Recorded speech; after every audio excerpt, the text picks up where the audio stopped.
अस्सलाम वालेकुम dear students, कैसे हैं आप सब लोग। उम्मीद करती हूँ कि आप सब लोग खैरियत से होंगे। आज हमारा क्लास 9th फिज़िक्स के चैप्टर नंबर 1 का फर्स्ट टॉपिक है, that is introduction to physics. सबसे पहले अगर हम चैप्टर के नाम की तरफ जाएं तो चैप्टर का नाम है हमारे पास physical quantities and measurements. Very briefly उसको सबसे पहले डिस्कस करते हैं। फिजिकल क्वांटिटीज हमारे पास वो क्वांटिटीज होती हैं जिनको हम मैयर कर सकते हैं, ठीक है। वो सारी की सारी क्वांटिटीज जो मैयरेबल हों या जिनको हम मैयर कर सकें वो हमारे पास कौन सी होती हैं, फिजिकल क्वांटिटीज। जैसे कि लेंथ ऑफ एन ऑब्जेक्ट, कि अगर आप किसी भी ऑब्जेक्ट की लेंथ को मैयर करते हैं तो लेंथ आपको पता है कि आपके पास क्या है, मेजरेबल है। तो लेंथ हमारे पास क्या है, फिजिकल क्वांटिटी है। अगर आप किसी भी ऑब्जेक्ट पे कोई भी फोर्स अप्लाई करें तो आप कितनी फोर्स अप्लाई करेंगे वो भी आपके पास फिजिकल क्वांटिटी है। वेट है, टाइम है, टेम्परेचर है, वो सारी क्वांटिटीज जो भी मेजरेबल है वो हमारे पास फिजिकल क्वांटिटीज है।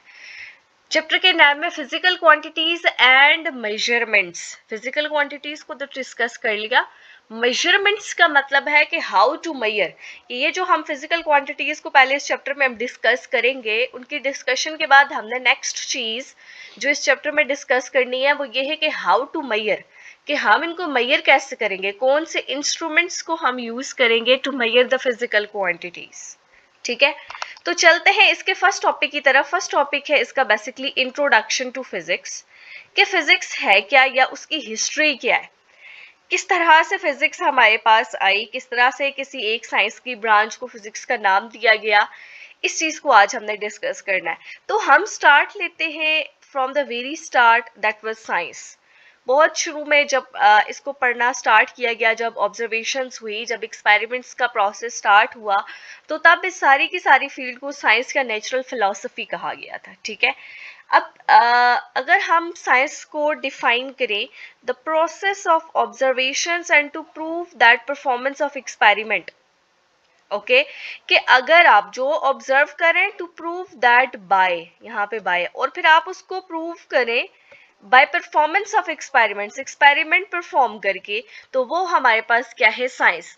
जैसे फॉर एग्जांपल मैं आपको एक ऑब्जर्वेशन बताऊं कि पास्ट में क्या होता था, उस जमाने की बात है कि जब आप टू स्टोन्स को लेते हैं, ठीक है, टू स्टोन्स को आप लें, जब आप उन दोनों को आपस में रगड़ते हैं या उनके दरमियान फ्रिक्शन प्रोड्यूस करते हैं तो उनको आपस में रब करने से फायर प्रोड्यूस होती है, आग बन सकती है, ठीक है।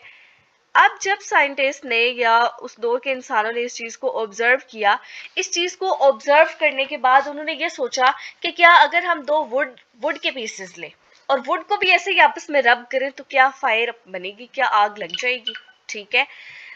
तो अब उन्होंने अपनी ये जो स्टोन्स वाली ऑब्जर्वेशन थी उसके साथ उन्होंने ये वाला एक्सपेरिमेंट किया वुड पे। अब ये जो उन्होंने वुड पे एक्सपेरिमेंट किया और ऑब्जर्वेशन थी उनकी स्टोन्स, ठीक है, ये जो कॉम्बिनेशन है ऑब्जर्वेशन का और एक्सपेरिमेंट का, ये हमारे पास है बेसिकली साइंस। लेटर ऑन बहुत सारी चीजें आ गई साइंस में डिस्कस करने के लिए, living things, non living things, a lot of fields, बहुत सारी चीजें थी जिनको एक ही कैटेगरी के अंदर डिस्कस करना मुश्किल था। तो साइंटिस्ट ने क्या किया कि नेचुरल फिलोसफी या साइंस को टू ब्रांचेस में डिवाइड कर दिया। फर्स्ट वन थी हमारे पास फिजिकल साइंसेस, सेकंड वन थी हमारे पास बायोलॉजिकल साइंसेस। सारी की सारी जो नॉन लिविंग थिंग्स थी, नॉन लिविंग थिंग्स, उनको स्टडी किया गया हमारे पास फिजिकल साइंसेस के अंडर, और जितनी भी हमारे पास लिविंग थिंग्स थी उनको डिस्कस किया गया बायोलॉजिकल साइंसेस के अंदर, या हम कह सकते हैं लाइफ, ठीक है। एक कंट्राडिक्ट के एक चीज है जिसपे बच्चे कंफ्यूज होते हैं कि हमारे पास जो भी चीज ग्रो करती है तो वो हमारे पास या चलती फिरती है वो लिविंग थिंग है, और जो नहीं चलती फिरती वो नॉन लिविंग थिंग है। तो एयर में अक्सर बच्चे कंफ्यूज हो जाते हैं कि क्या एयर फिजिकल साइंसेस के अंदर पढ़ी जाएगी या बायोलॉजिकल साइंसेस के अंदर पढ़ी जाएगी।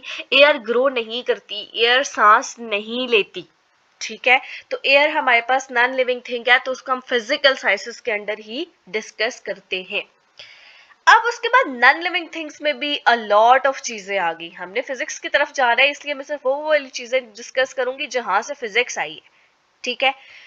फिजिकल साइंसेस के अंदर भी अ लॉट ऑफ चीजें आ गई। तो 19th सेंचुरी में फिजिकल साइंसेस को भी 5 ब्रांचेस के अंदर उन्होंने डिवाइड कर दिया। Physics, chemistry, geology, astronomy and meteorology. ठीक है, सबसे पहले कि अगर हम डिस्कस करें कि फिजिक्स के अंदर हम कौन सी चीज़ों को स्टडी करते हैं, फिजिक्स क्या थी हमारे पास? फिजिक्स है हमारे पास study of matter, energy and relationship. सबसे पहले हम किसको डिस्कस करें? मैटर को डिस्कस करें। तो मैटर क्या है? हर वो चीज जिसका कोई ना कोई मैस हो और वो कोई ना कोई स्पेस ऑक्युपाई करे इस यूनिवर्स में। मेस हो एक तो, और दूसरी चीज क्या है? वो कोई ना कोई स्पेस ऑक्युपाई करे इस यूनिवर्स में, तो वो क्या है हमारे पास? मैटर है। एनर्जी है हमारे पास ability to do work, work करने की जो एबिलिटी है वो हमारे पास क्या है जी? एनर्जी है। ठीक है, और रिलेशनशिप, मैटर और एनर्जी के दरमियान रिलेशनशिप क्या है? एक रिलेशनशिप इस तरह से हो सकता है कि मैटर और एनर्जी एक दूसरे पर डिपेंड किस तरह से करते हैं। अगर हम डिपेंडेंस वाला देखें तो वो इस तरह से हो सकता है कि फॉर एग्जांपल एक कार है, वो मैटर है।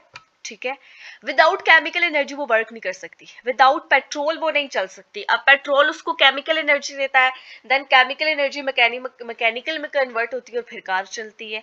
सबसे पहली चीज रिलेशनशिप में आती है मैटर और एनर्जी की डिपेंडेंस, उसकी एग्जांपल मैंने आपको दी। दूसरी बात आ सकती है हमारे पास कन्वर्जन की, जो इसके रिलेशनशिप में कन्वर्जन की बात कैसे आ सकती है कि किस तरह से आप मैटर को एनर्जी में और एनर्जी को मैटर में कन्वर्ट कर सकते हैं। ठीक है, so interconversion of matter into energy and energy into matter is also known as relationship. ठीक है, आई होप कि आपको फिजिक्स की डेफिनेशन स्टडी समझ आ गई होगी कि फिजिक्स हमारे पास सबसे पहले मैटर की स्टडी है, फिर एनर्जी, और फिर इन दोनों का रिलेशनशिप। रिलेशनशिप दो तरह का हो सकता है, डिपेंडेंस का भी हो सकता है और कन्वर्जन का भी हो सकता है। उसके बाद बाकी ब्रांचेस को वेरी ब्रीफली डिस्कस कर लेते हैं कि केमिस्ट्री में हम केमिकल रिएक्शंस को डिस्कस करते हैं, जियोलॉजी में हम अर्थ को पढ़ते हैं, एस्ट्रोनॉमी में स्टार्स और गैलेक्सीज को पढ़ते हैं, और मेट्रोलॉजी में हम वेदर को पढ़ते हैं। ठीक है, वेरी ब्रीफली अगर हम डिस्कस करें कि फिजिक्स हम क्यों पढ़ते हैं, इसको पढ़ने के बेनिफिट्स क्या है, या इसकी क्या क्या हमारे पास एप्लीकेशंस है, तो रेफ्रिजरेटर्स कहें या सारी की सारी जो इलेक्ट्रॉनिक्स है आजकल की यूनिवर्स में, वो सारी की सारी फिजिक्स की इनोवेशंस है। इलेक्ट्रिक बल्ब भी हमारे पास क्या इलेक्ट्रॉनिक्स में आता है, बैलेंस है, या कम्युनिकेशन है। कम्युनिकेशन मोस्ट इंपॉर्टेंट यहाँ पे स्किप हो गया। मोबाइल फोन्स को आप ले लें, मोबाइल फोन्स भी हमारे पास फिजिक्स की इन्वेंशन है। तो आप देख लें कि अलॉट ऑफ चीजें हमारे पास फिजिक्स ने बनाई है। So it's very beneficial to study the physics. ठीक है, अलॉन्ग विद बेनिफिट्स उसके कुछ डिसएडवांटेजेस भी हैं। मैं सिर्फ वही बेनिफिट्स एंड डिसएडवांटेजेस डिस्कस करूंगी जो आपकी बुक में है, so that you can accurately follow. Disadvantages, पहला हमारा डिसएडवांटेज है एनवायरमेंटल पोल्यूशन का, कि किस तरह से हमारे पास पोल्यूशन होती है। ठीक है, सबसे पहला पॉइंट इसका जो स्मोक आता है इंडस्ट्रीज से। ठीक है, इंडस्ट्रीज से एमिट होने वाला जो स्मोक है वो हमारे एनवायरनमेंट को क्या कर रहा है? पोल्यूट कर रहा है। ठीक है, और हमारे पास क्या हो सकती है? प्लास्टिक, जो हमारे पास प्लास्टिक है, a lot of way plastic के बहुत ज्यादा डिसएडवांटेजेस है, वो हमारे एनवायरनमेंट को पोल्यूट कर रहा है। जस्ट एन एग्जांपल मैं आपको दे रही हूँ, या जैसे हमारे पास कार्स और ये चीजें चलती हैं तो इससे हमारे पास नॉइस पोल्यूशन भी है, उसके भी बहुत साइड इफेक्ट्स है। ठीक है, सेकेंड मोस्ट इंपॉर्टेंट जो इसका डिसएडवांटेज है वो है डेडली वेपन्स, जैसे बॉम्ब्स, एटॉमिक और हाइड्रोजन बॉम्ब्स है। ठीक है, जब हमारे पास फर्स्ट बॉम्ब को इन्होंने एक्सपेरिमेंट करने के लिए हिरोशिमा और नागासाकी पे बॉम्ब ब्लास्ट किया था, तो आपको पता है कि आज तक वहां पे इसके साइड इफेक्ट्स हैं।